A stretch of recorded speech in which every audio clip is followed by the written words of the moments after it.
वही एपिसोड है जिसमें युहाओ गॉड ऑफ इमोशंस के 9 ट्रायल के रूप में बीस्ट गॉड डीटियान से भिड़ने वाला है। ये वही एपिसोड है जिसमें युहाओ इस डूलियो कॉन्टिनेंट की अपनी आखिरी फाइट करने वाला है, जहां हमें पहली बार उसकी 9 सोल रिंग भी देखने को मिलेगी। और क्या ये युहाओ की 9 सोल स्किल डीटियान को हरा पाएगी? तो दोस्तों, इसी धमाकेदार मूड के साथ चलिए इस एपिसोड को शुरू करते हैं। और अब इस एपिसोड की स्टार्टिंग वहीं से होती है जहां युहाओ अपनी माँ की ग्रेव के पास बैठ के कुछ समय बिताता है, लेकिन पूरे एक दिन बाद अचानक उसके पीछे एक हल्की गोल्डन लाइट अपीयर होती है और एक जाना पहचाना चेहरा नजर आता है जो पूछता है, क्या सब कुछ सुलझ गया? और दोस्तों, मैं आपको बता दूं कि ये कोई और नहीं बल्कि खुद गॉड ऑफ इमोशंस रोंग न्यानबिंग होते हैं। इसी बीच हम देखते हैं कि युहाओ खड़ा होकर उन्हें सम्मान से झुककर ग्रीट करता है और कहता है, मैंने सब कुछ सुलझा दिया है, लेकिन अचानक से अब मुझे पता चल रहा है कि मेरा एक बेटा भी है, जिसकी वजह से वुटोंग भी मुझे छोड़कर चली गई है और मुझे तो ये भी नहीं पता वो कहाँ है। तो रोंग न्यानबिंग पूछते हैं,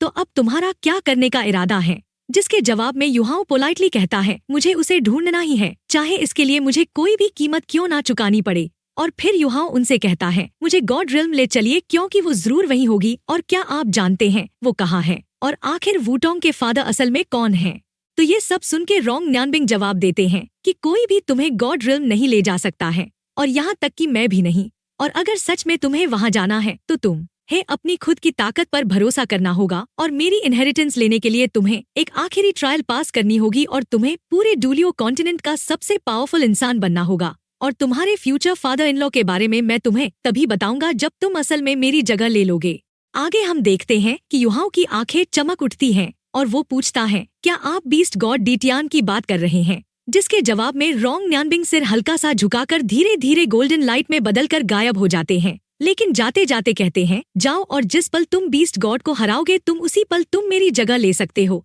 जिसके बाद हम देखते हैं कि युहाओ वहीं खड़ा होकर सोचने लगता है और उसके चेहरे पर धीरे धीरे एक हल्की मुस्कान आ जाती है, क्योंकि उसे समझ आ जाता है कि रोंग न्यानबिंग ने साफ तौर पर तो नहीं कहा, लेकिन उनके शब्दों से साफ है कि वो उसके फ्यूचर फादर इन लॉ को अच्छी तरह जानते हैं। यानी अगर वो गॉड रिल्म तक पहुंच गया तो वुटोंग को ढूंढना मुश्किल नहीं होगा। इसी बीच हम देखते हैं कि युहाओ मन ही मन सोचता है, बीस्ट गॉड डीटियान, क्या आखिरकार हम लड़ने वाले हैं? और उसकी आंखों में एक बहुत बड़ा जोश और लड़ने का इरादा नजर आने लगता है। जिसके बाद हम देखते हैं कि वो वापस अपनी माँ की कब्र की तरफ मुड़कर कहता है, माँ, मैं आपकी बहू को ढूंढने जा रहा हूँ, और जब वो मिल जाएगी तो उसे लेकर आपसे मिलवाने जरूर आऊंगा। और फिर वो उन्हें कई बार सिर झुकाकर प्रणाम करने के बाद वो हवा में उड़कर वापस टालुओ सिटी की तरफ चल पड़ता है। आगे हम देखते हैं कि पूरे शहर में जश्न का माहौल छाया होता है और युहाओ अपनी स्पिरिचुअल डिटेक्शन से तांग सेक्ट के लोगों को ढूंढ निकालता है और उनके सामने अपीयर हो जाता है। इसी बीच हम देखते हैं कि बेबे उदास नजरों से पूछता है, क्या तुम जा रहे हो?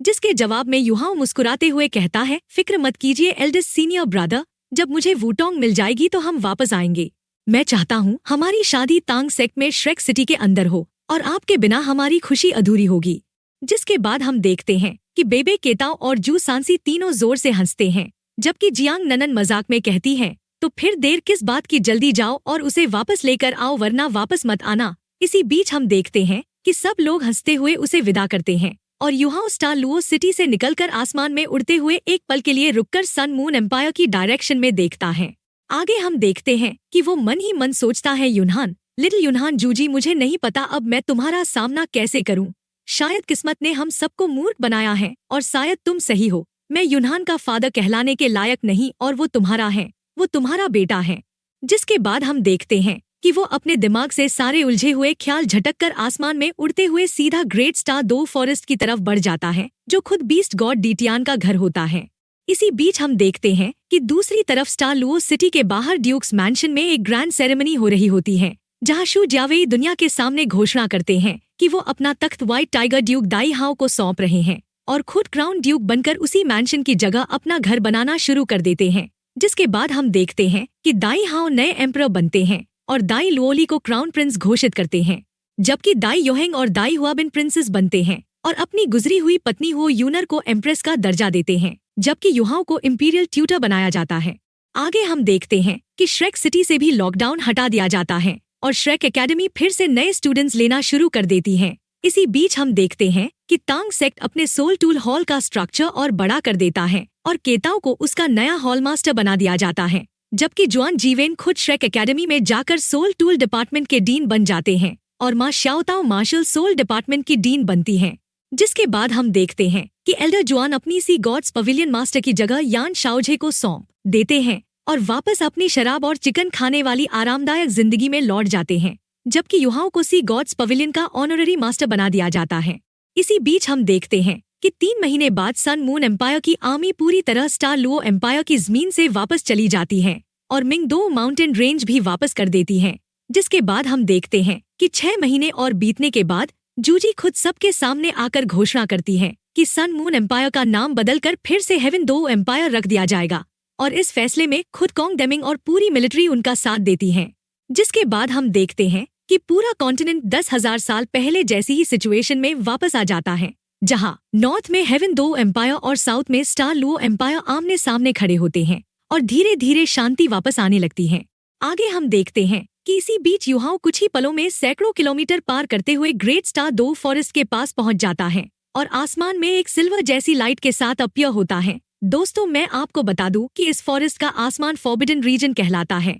और यहाँ कोई भी फ्लाइंग सोल बीस्ट आने की हिम्मत नहीं करता, लेकिन युहाओ के आते ही सारे सोल बीस्ट कांप उठते हैं क्योंकि उसकी स्पिरिचुअल पावर पूरे फॉरेस्ट में फैल जाती है। इसी बीच हम देखते हैं कि फॉरेस्ट के कोर रीजन में मौजूद लेक ऑफ लाइफ से अचानक एक ह्यूज सिर बाहर निकलता है, जिसकी वजह से लेक ऑफ लाइफ का पानी हर तरफ छलकने लगता है। जिसके बाद हम देखते हैं कि वो एक गहरी आवाज में कहता है, आखिरकार तुम आ गए, मैं तुम्हारा बहुत लंबे वक्त से इंतजार कर रहा था। और जैसे ही ये आवाज गूंजती है, पूरे फॉरेस्ट का आसमान काले बादलों से ढकने लगता है। जिसके बाद हम देखते हैं कि धीरे धीरे धुआं और कोहरा इकट्ठा होकर एक ह्यूज शेप बन जाता है और सामने खुद बीस्ट गॉड डीटियान अपीयर होता है, जिसके लंबे बाल उसके कंधों पर बिखरे होते हैं। आगे हम देखते हैं कि डीटियान सीरियस आवाज में कहता है, मुझे पता था ये दिन जरूर आएगा, बस मुझे इतनी जल्दी उम्मीद नहीं थी। मैंने तुम्हें 1 साल तक ढूंढा लेकिन एक भी निशान नहीं मिला और आज तुम खुद मुझे ढूंढने आए हो तो लगता है तुम्हें अपनी काबिलियत पर पूरा भरोसा है।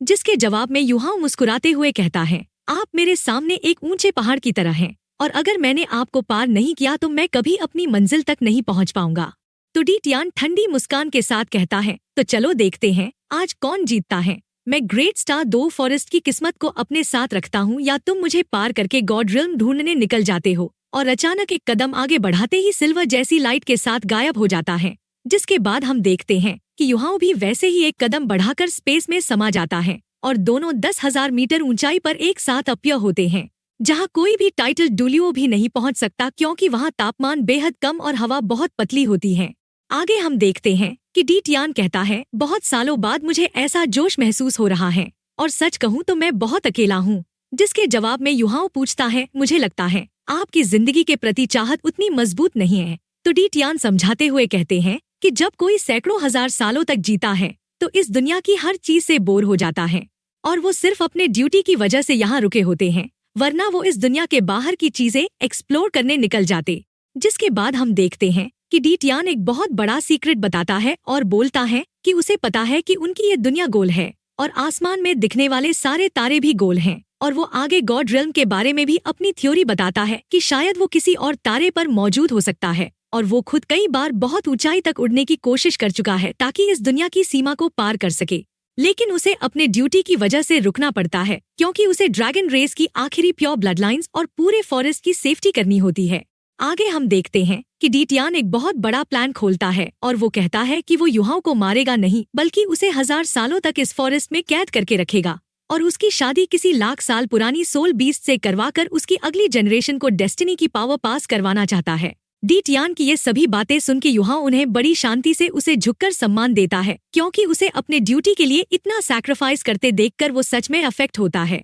लेकिन इसी बीच हम देखते हैं कि युहाओ सीरियस आवाज में कहता है, लेकिन आपकी ये पूरी योजना एक शर्त पर टिकी है क्योंकि आपको इसके लिए मुझे हराना होगा। जिसके जवाब में डीटियान फाइट मोड में आते हुए अपना राइट हैंड उठाकर उसकी तरफ इशारा कर देता है। जिसके बाद हम देखते हैं कि उसके पीछे एक ब्लैक सन चमकने लगता है जिसके किनारों पर पर्पल कलर की सर्कल बनी होती है, जबकि युहाओ के पीछे एक गोल्डन सन चमकता है और दोनों के पाल्म से गोल्डन और ब्लैक लाइट टकराती है, जिससे एक ह्यूज ब्लैक होल बन जाता है जो 3000 मीटर्स डायमीटर का होता है और वो सब कुछ अपने अंदर निगलने लगता है। आगे हम देखते हैं कि जब धूल शांत होती है तो डी टियान हैरान होकर पूछता है, क्या तुमने अपना तीसरा सोल कोर बना लिया, और वो भी स्पेशल टाइप? जिसके जवाब में युहाओ सिर हिलाकर कहता है, हाँ, वरना मैं आपको चुनौती देने की हिम्मत ही नहीं करता। इसी बीच हम देखते हैं कि यहाँ पर हमें फ्लैशबैक के जरिए पता चलता है कि कैसे युहाओ ने अपना तीसरा सोल कोर बनाया था, जो उसके लाइफ का सबसे कठिन और खतरनाक मोमेंट था। जिसके बाद हम देखते हैं कि केव के अंदर युहाओ अपनी आइस और स्नो गर्ल्स की सारी पावर इस्तेमाल कर चुका होता है और उसका तीसरा सोल कोर उसके दांतियान में बन चुका है, लेकिन खुद ब खुद सर्कुलेट कर रहा है। इसी बीच हम देखते हैं कि युहाओ को एहसास होता है कि ये अगला स्टेप उसकी जिंदगी का सबसे बड़ा जोखिम होगा, और अगर वो कामयाब हुआ तो उसकी ताकत कई गुना बढ़ जाएगी, लेकिन अगर नाकाम हुआ तो वो और वुटोंग दोनों मर सकते हैं। आगे हम देखते हैं कि युहाओ अपने तीनों सोल कोर्स की सर्कुलेशन स्पीड को धीमा करना शुरू करता है ताकि फ्यूजन के दौरान कोई गलती ना हो, और फिर वो अपने पहले सोल कोर यानी स्पिरिचुअल सोल कोर की स्पीड बढ़ाकर बाकी दोनों को और धीमा कर देता है। इसी बीच हम देखते हैं कि उसका पहला और दूसरा सोल कोर आपस में उलझने लगते हैं और वो चुपचाप अपनी स्पिरिचुअल सी से स्पिरिचुअल पावर को खींचना शुरू करता है, जिससे उसके स्पिरिचुअल सोल कोर का एक हिस्सा धीरे धीरे अलग होने लगता है। जिसके बाद हम देखते हैं कि वो अपने दोनों सोल कोर्स की जगह बदलने की कोशिश करता है, जिससे उसे ऐसा दर्द महसूस होता है जैसे उसके अंग बाहर निकालकर वापस अंदर डाले जा रहे हों, और उसके शरीर के हर एक पोर से खून बहने लगता है। और इसी बीच हम देखते हैं कि उसकी आई ऑफ डेस्टिनी बेकाबू होकर खुल जाती है, लेकिन उसकी लाइट बहुत हल्की होती है क्योंकि उसका स्पिरिचुअल सोल कोर अब जगह बदल रहा होता है, जिसका सीधा असर उसकी आई ऑफ डेस्टिनी पर पड़ता है। आगे हम देखते हैं कि आखिरकार उसके दोनों सोल कोर्स एक दूसरे को पार करते हैं और युहाओ अपना राइट हैंड उठाकर अपनी आई ऑफ डेस्टिनी पर रख देता है, जिससे उसके तीसरे सोल कोर की आखिरी प्रोटेक्शन हट जाती है। और इसी बीच हम देखते हैं कि उसके तीसरे सोल कोर की पावर अचानक उसके स्पिरिचुअल सोल कोर से टकरा जाती है और उसका पूरा शरीर एक बेहद उलझी हुई हालत में पहुंच जाता है और उसके तीनों सोल कोर्स अपनी अपनी जगह से हिलकर एक अजीब ट्रायंगुलर शेप बना लेते हैं। जिसके बाद हम देखते हैं कि धीरे धीरे करके युहाओ अपना कंट्रोल वापस पाता है और उसके दूसरे और तीसरे सोल कोर्स आपस में यिन यांग कॉम्प्लीमेंट मेथड से जुड़ जाते हैं, जबकि उसका पहला यानी स्पिरिचुअल सोल कोर वापस अपनी असली जगह पर पहुंच जाता है। इसी बीच हम देखते हैं कि उसकी स्पिरिचुअल पावर उसके सिर में इकट्ठा हो जाती है, जबकि सोल पावर उसके डांशन में,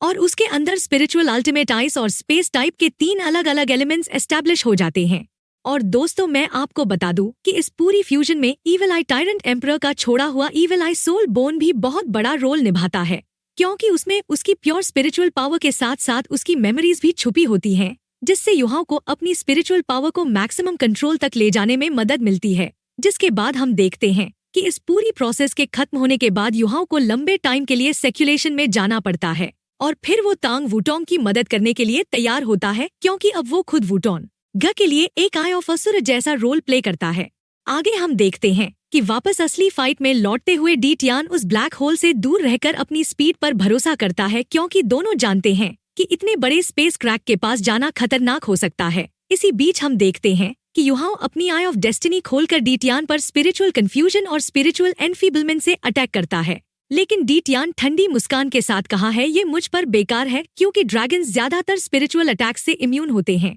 और जब तक तुम मुझसे कहीं ज्यादा पावरफुल ना हो जाओ तब तक ये किसी काम का नहीं है। जिसके बाद हम देखते हैं कि डी टियान अपना हाथ युहाओ की तरफ इशारा करता है, जिससे उसके चारों तरफ पर्पल एयर बबल्स बनने लगते हैं, जो धीरे धीरे पर्पल बिलोज में बदलकर उसे घेरने लगते हैं। लेकिन युहाओ अपनी अल्टीमेट आइस की मदद से उन्हें बर्फ के गुच्छों में बदलकर बिखेर देता है। इसी बीच हम देखते हैं कि डी टियान तारीफ करते हुए कहता है, लगता है तुम्हें अल्टीमेट आइस की असली गहराई समझ आ गई है। और फिर बीस्ट गॉड अपना हाथ हिलाकर उन बर्फ के गुच्छों को गायब कर देता है और फिर उसका हाथ एक ह्यूज ड्रैगन क्लॉ में बदलने लगता है। आगे हम देखते हैं कि ये असल में खुद ड्रैगन गॉड का क्लॉ होता है, जो डी टियान को उसकी असली पावर से भी ज्यादा पावरफुल बना देता है। और जैसे ही ये अपीयर होता है, युहाओ के सारे बर्फ के गुच्छे चूर चूर हो जाते हैं। इसी बीच हम देखते हैं कि युहाओ को एहसास होता है कि डी टियान ने शुरुआत में ही अपनी सबसे बड़ी पावर्स अनलीश कर दी है, क्योंकि वो नहीं चाहता कि युहाओ को अपनी पूरी पावर दिखाने का मौका मिले, और वो जानता है कि इस लड़के के अंदर उसे असली खतरा नजर आता है।